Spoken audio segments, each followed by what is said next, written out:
எம்ஜிஆர் தான் திராவிட கட்சிக்கு பார்ப்பனரை தலைவராக்குறதுக்கு இது பண்ணிருன்னு ஒரு விமர்சனம் இருக்கு அப்படின்னு நேத்து வந்து ஒரு விமர்சிச்சிருக்காரு. அதாவது நீங்க எம்ஜிஆர் பேசுறதுக்குலாம் அவருக்கு வேணும், யாரா எப்படி பேசணும்னு தெரியும்.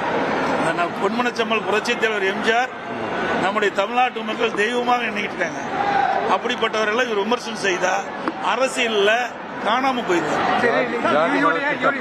இரண்டாவது, அதிமுக பொறுத்த வரைக்கும் நான் ஏற்கனவே பல பொதுக்கூட்டத்தில் சொல்லிக்கிறேன், ஜாதிக்கும் மதத்திற்கும் அப்பாற்பட்ட கட்சி.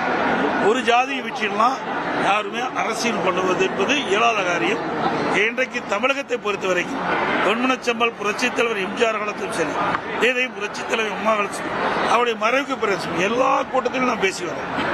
அதிமுக பொறுத்த வரைக்கும் ஜாதிக்கும் மதத்திற்கும் அப்பாற்பட்ட கட்சி.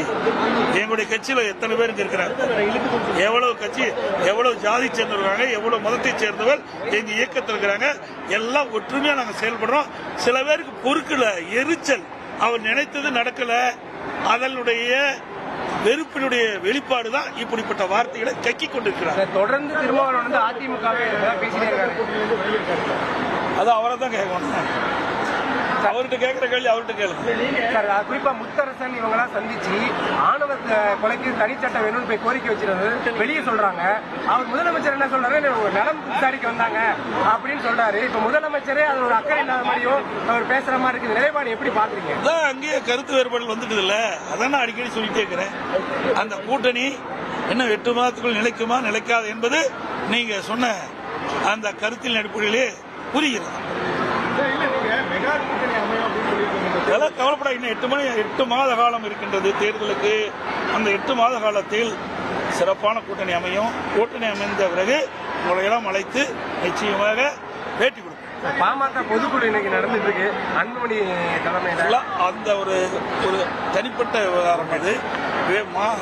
வேறொரு கட்சியில் நாங்கள் எப்பவுமே தலையிட முடியாது. அது அவர்களுடைய உட்கட்சியுடைய விவகாரம். அதுல போய் கருத்து சொல்வது சரியாக இருக்காது. நாங்க எப்போ அப்படிப்பட்ட கருத்து சொன்னதில்லை.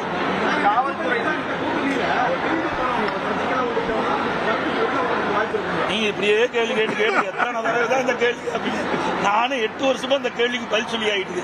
ஏற்கனவே சொன்ன பதில் இதுக்கு பொருத்தம்.